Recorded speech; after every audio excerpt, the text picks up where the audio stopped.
I got the Journey, why the Journey franchise died. I remember watching this movie, Journey to the Center of the Earth, like once.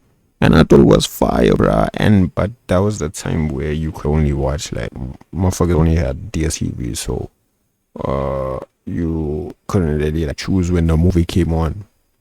So I would just like turn on the shit hoping to see that movie again, because I didn't catch the whole movie. I caught like the ending, and the ending was fire from what I was seeing as a lighty. So yeah, I didn't really watch the movie online. In Hollywood, studios don't just walk away from a successful franchise, and Journey had almost everything going for it. There's nothing like they've ever seen before, and it's the new wave of technology and the new wave of filmmaking. Big stars, strong box office numbers, and an endless supply of stories to adapt from author Jules Verne. It could have been a money-making machine for Warner Brothers, but between cast shakeups, stalled sequels, bankrupt studios, and creative conflicts, the franchise collapsed before it ever really got started. The first movie, Journey to the Center of the Earth, was a good movie. We had an opportunity to make it better. Jules Verne is one of the most important names in science fiction history. He's often cited alongside writers like H.G. Wells and Mary Shelley for Why I know that name, H.G. Wells. Pioneering the genre. His impact I don't even be reading like that, bro. I only read like one book. That during the Apollo 11 mission, as the crew was returning from the moon, Neil Armstrong paid tribute to Verne live on air. Good evening. This is the commander of Apollo 11. 100 years ago, Jules Verne wrote a book about a voyage to the moon. Sci-fi existed before Jules Verne, but much of it leaned heavily into fantasy and impossible scenarios. Verne's approach was different. He grounded his imaginative adventure stories in real scientific theories and contemporary knowledge of the field. He focused less on magic and more on technology. My object has been to depict the Earth, and not the Earth alone, but the universe. And I have tried at the same time to realize a very high ideal of beauty, of style. It is said that there can't be any style in a novel of adventure, but it isn't true. Newspapers from Verne's era described him as a magician-like evoker of strange scenes by sea, sky, and land. He's best known for a series of 54 novels called Voyages Extraordinaires, which began in 1863 and featured iconic stories like 20,000 Leagues Under the Sea and From the Earth to the Moon. They were exciting adventures with vivid visual. I don't even know this shit was a book before. Descriptions. So when the 20th century arrived, Verne's stories naturally became perfect material for cinema. The first sci-fi movie ever made, A Trip to the Moon, was inspired by a Jules Verne novel, and in the decades since, his books have been adapted time and time again across film, television, and animation. One of the stories adapted most often was his third novel, Journey to the Center of the Earth.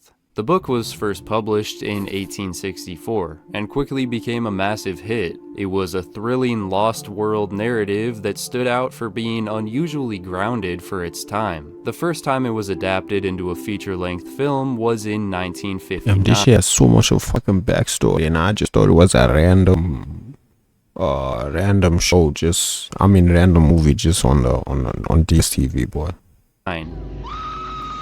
What the fuck is that?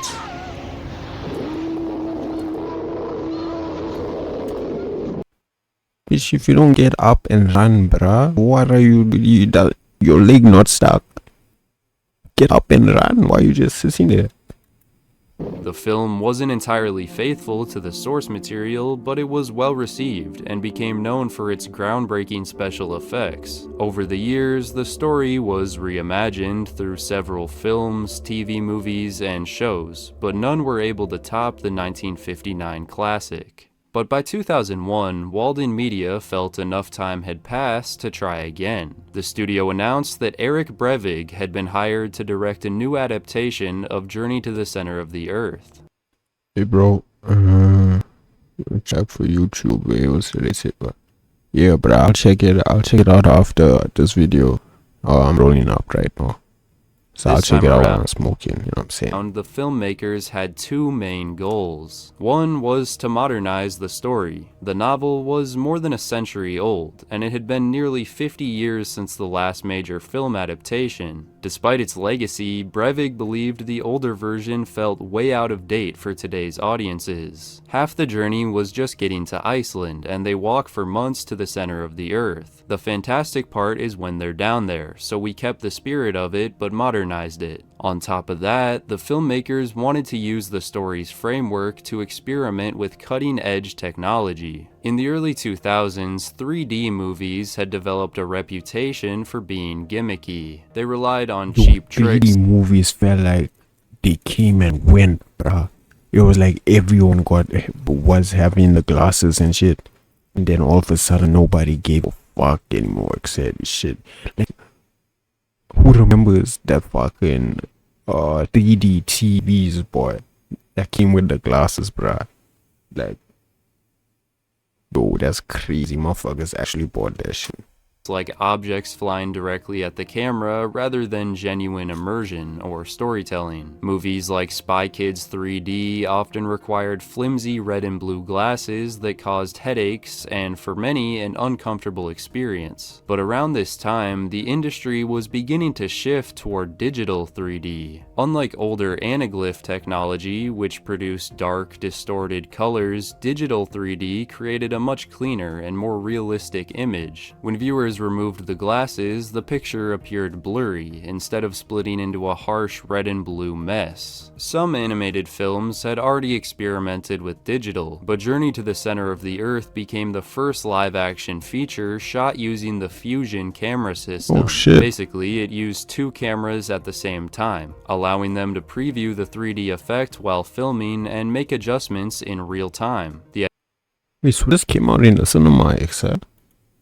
idea was to present the audience with things that they've never seen before. The technology helped pave the way for modern 3D movies. This was the same system that James Cameron would later use while making Avatar. James had helped develop the camera system himself, and according to multiple reports, Journey to the Center of the Earth served as a practical test run for Avatar. He'd visit the set to watch his prototype in action. He actually wound up being the first one to use the brand spanking new Fusion camera system that I was itching to get my hands on. When it came to Shout out to James Cameron, bruh.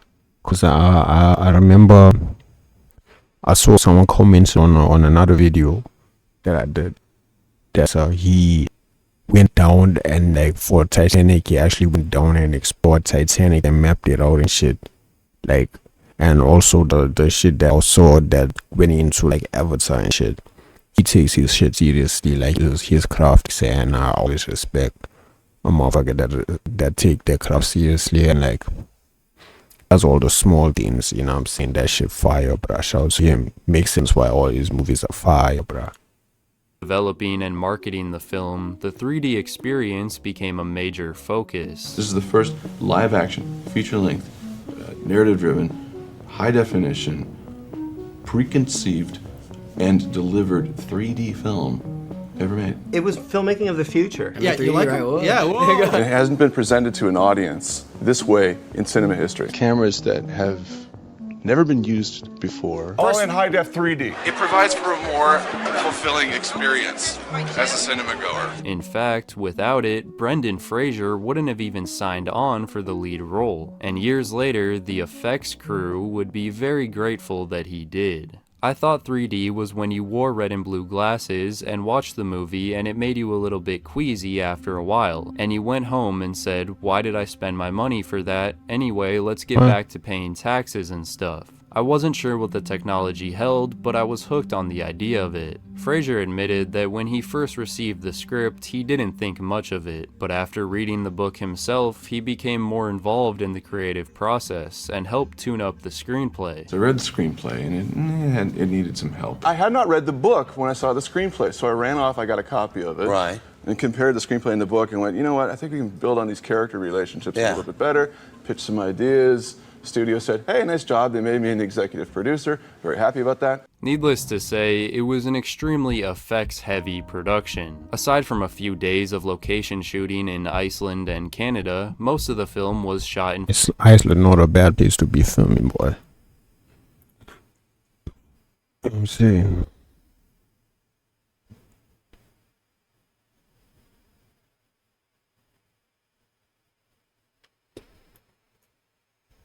See, I'm trying to figure out how to listen as what I Googled. Connect the audio outputs headphone jack to PC1 to channel 1 of an audio mixer. Connect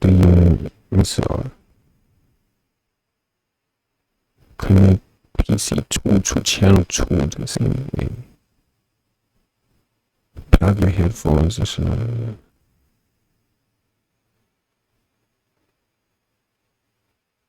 what the fuck is this nigga talking about? I only have one for my speakers, probably my audio mixer, yeah.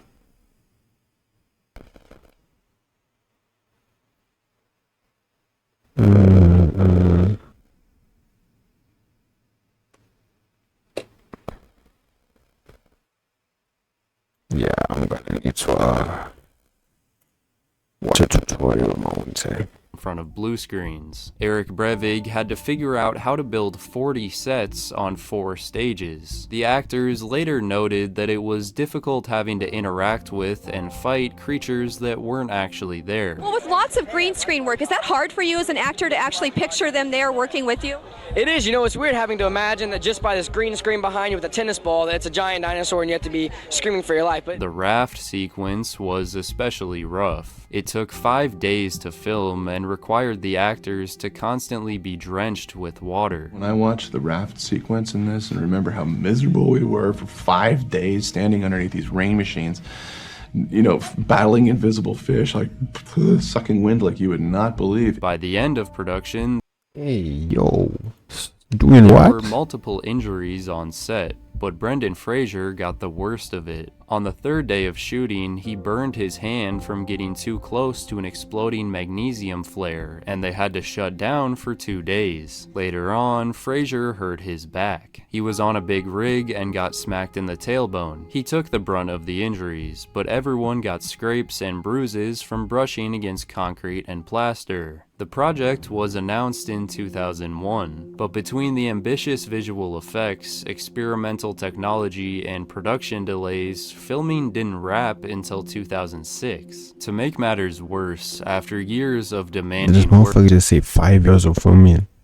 technology and production delays, filming didn't wrap until 2000 against concrete and plaster. The project was announced in 2001, but between the ambitious visual effects, experimental technology, and production delays, filming didn't wrap until 2006. To make matters worse, after years of demanding work, These niggas think they fucking GTA, eh?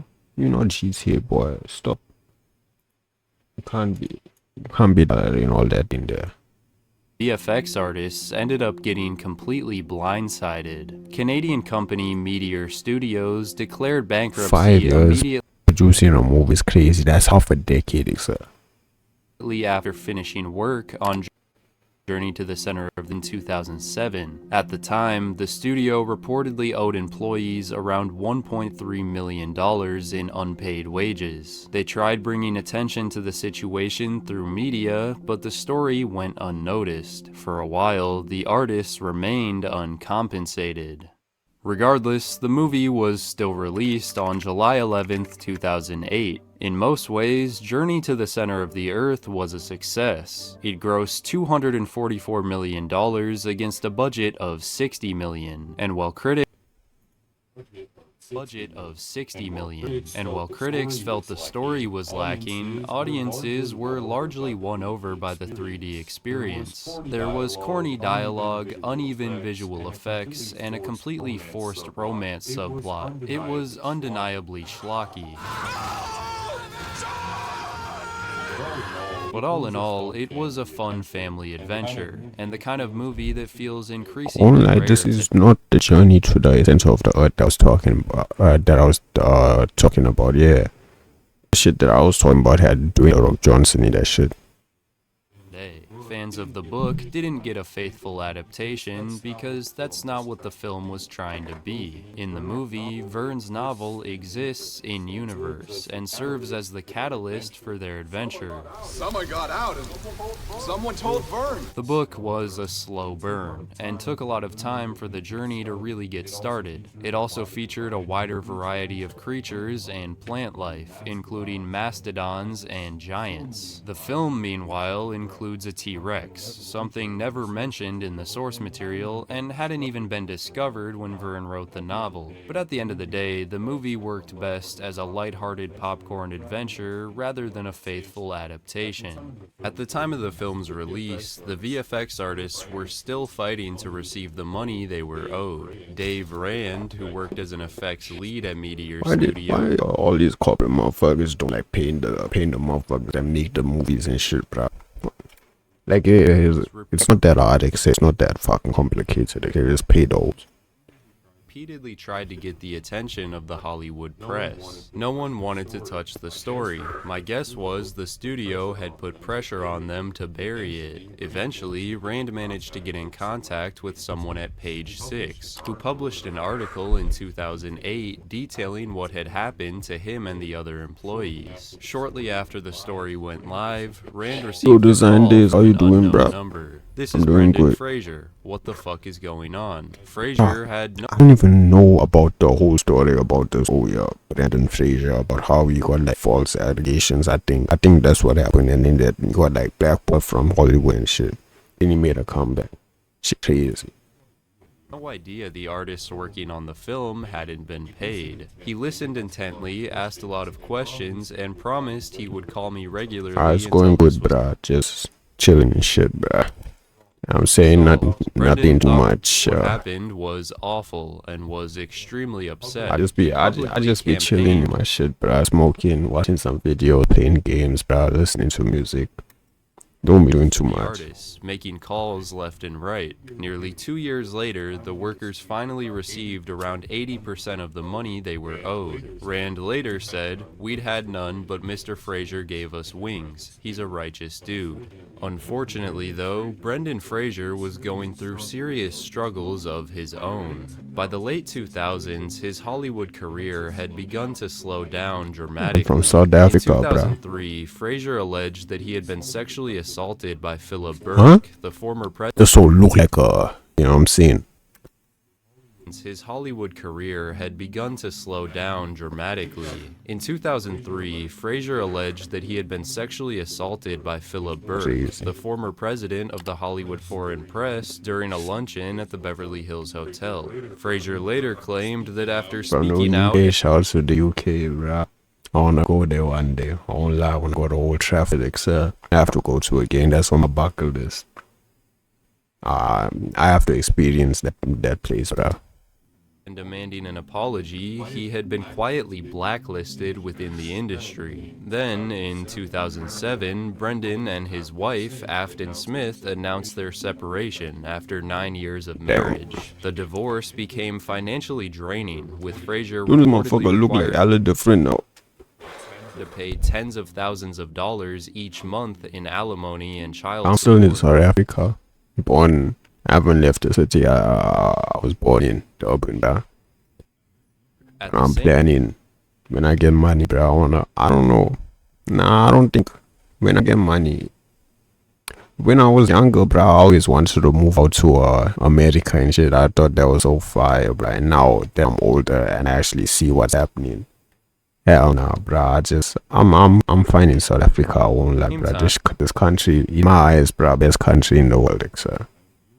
Years of performing his Like in terms of the people, the culture, the vibe, the fucking nature, just everything, boy.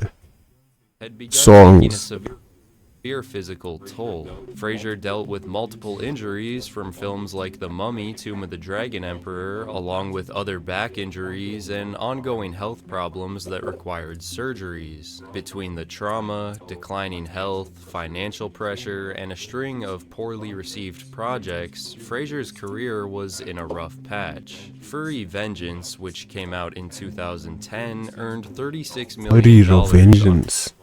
A budget of $35 million, and was a critical disaster. He had seen some major success with films like The Mummy years before, but it was becoming increasingly difficult to find solid roles. A sequel to Journey to the Center of the Earth could have been exactly what Brendan Fraser needed at the time. Another big-budget action-adventure film It's a with his fucking Han Solo, bruh.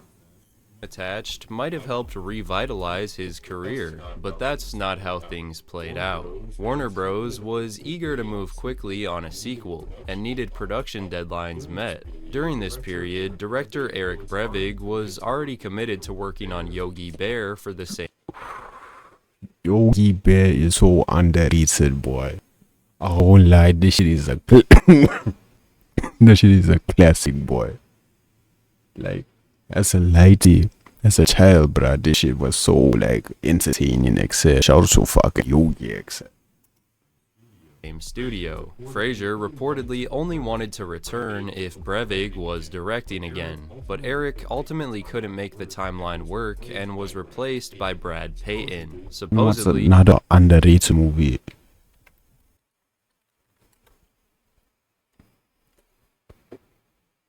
This shit right here, boy. What a movie this was. This was kind of scary though, in some parts, as like a child watching this shit. From Alex Chen. Fraser declined to return out of loyalty to Brevig, though there's little evidence he was ever formally asked back in the first place. In 2010, Screen Rant predicted Fraser might return for a reduced salary after several recent flops, but not only was he absent for the sequel, the new film barely acknowledged his character at all. In September 2010, it was announced that Dwayne Johnson would replace Brendan Fraser as the franchise's lead. So I watched the second one without even knowing about the first one. Throughout the 2000s, Johnson was establishing himself as a reliable blockbuster star with major box office appeal, and from a commercial standpoint, the studio saw him as the perfect successor to Fraser. The first movie, Journey to the Center of the Earth, was a good movie that did great around the world in terms of box office. We had an opportunity to make it better. The ending of the first film teased that Sean and Trevor would eventually journey to the lost city of Atlantis together. Lost city of Atlantis? Before handing Sean the book, Trevor asks, "What do you say we take a couple weeks next time?" But when the sequel rolled around, the only reference to Sean's uncle was a small piece of text hanging on his wall. Obviously, movie characters don't need to constantly mention every family member who isn't around, but the sequel barely even acknowledged Trevor's absence or Oh shit, they explained got the same actor back though. why he This wasn't motherfucker has been in everything as like a side, like old, like host character. part of the adventure. It felt pretty clear that the filmmakers wanted to distance themselves from the character. Like Not only them Butler, like Alfred type characters, you know what I'm saying? that, Sean was the only character from the first film to return. Even his mom was recast. Journey to the Mysterious Island took a different approach from the first movie. While it was named after the Mysterious Island by Jules Verne, the story pulled from multiple classic adventure novels rather than adapting a single book. The plot combined elements from Treasure Island by Robert Louis Stevenson, Gulliver's Travels by Jonathan Swift, and Verne's The Mysterious Island. Verne's book served as the main foundation for the story, but certain elements were from the other novels. The oversized and miniature animals resembled ideas from Gulliver's Travels. So you tell me the elephant is a small little cat, but the birds and Oversized and bees. miniature animals resembled ideas I'll fuck with that low key, boy. Everything opposite. is from Gulliver's Travels, while the island's hidden gold was more reminiscent of Treasure Island. The Rock took over as Sean's stepfather, an ex-Navy codebreaker. The movie also introduced more characters, including Sean's grandfather, played by Michael Caine. Journey 2 wasn't exactly an upgrade from the first one, but it's hard to call it a downgrade either. It premiered February 10th, 2012, and while reviews were about the same, it did manage to outgross Journey to the Center of the Earth. The movie also leaned heavily into 3D once again, and unsurprisingly, the visual effects had improved Is that Vanessa Hudgens? I know this whole too. considerably. It also helped that much more of the film was shot on location in Oahu, Hawaii. In some ways, it benefited from having a larger cast, even if many of the characters were flat and weighed down by corny dialogue. Still, there were standout scenes. That shit look fire though. I think that's what made me like this movie as a child, bro. Weighed down by corny From like dialogue. little bit I see. Still, there were standout scenes. That is the peck pop of love. Now go on and throw a berry. No. Early on, they jokingly foreshadowed the idea of going to the moon. Oh, all right, cool. Hey, can you stop by the moon and grab me a Slurpee? And at the end, it's very clearly setting up a sequel based on From the Earth to the Moon, another classic from Jules Verne. Michael Caine's character as a family. The camera then pulls out of the house and flies through space, ending on a shot of the moon. It was a much more blatant setup than the first movie. They undoubtedly had plans for another installment. Journey 3 went into development shortly after the second movie was released. But then months went by. Then years went by, and nothing. What is the status of Journey 3? We are working on a script. Yo, how many you got on value?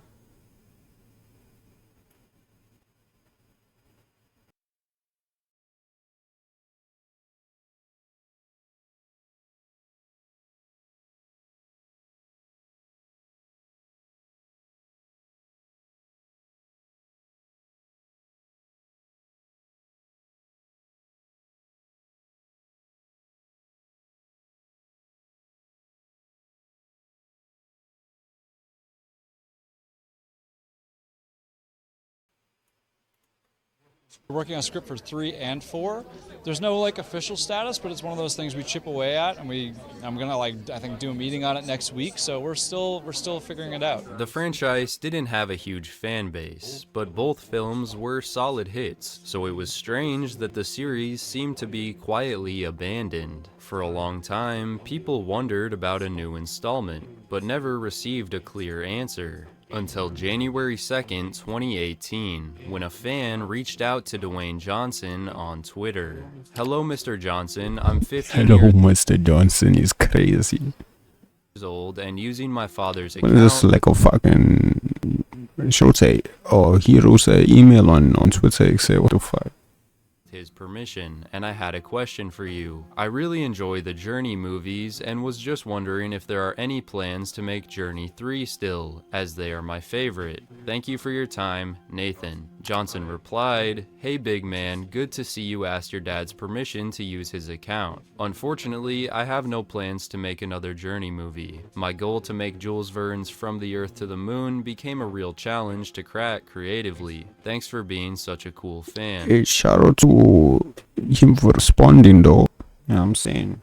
So, between creative difficulties and Dwayne Johnson's busy schedule, the series died with Journey 2: The Mysterious Island. If they did a third movie without him, it would have been pretty ridiculous, having another main character just disappear. It's hard to even call Journey a franchise. It never really had a strong fan base to begin with, and when so much of the first film was ignored, continuity between entries just fell apart. With almost the entire cast replaced, just one film later, it lost any real momentum and started to feel more like a soft reboot than a true sequel. The series faded out almost as quickly as it began, never really given the chance to grow into a franchise at all. It didn't have the best critical reception, but neither did something like Fast and Furious, which is still ongoing to this day. I swear, how many times have they said they're gonna make the last one, bruh? Ain't no way that shit is still going, bruh.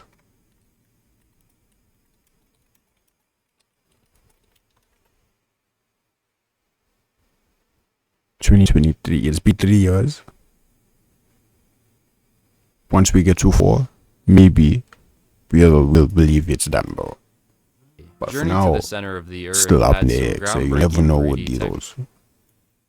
technology, and it was also the first movie to introduce the 4DX format a year after it premiered. The experience was in Seoul, South Korea See, she just dropped it saying no, we checking that shit out, bruh. in 2009. Even if the movie was a little gimmicky and forgettable, at least it had that going for it. The films were basically family-friendly amusement park rides, so it's possible the franchise would have worn itself out eventually, but we'll never really know what Journey could have become.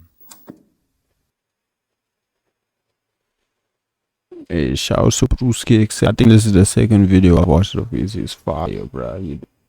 He don't seem like he only got 28k, bruh. It seems like he should be on like 200 or some shit at least, boy.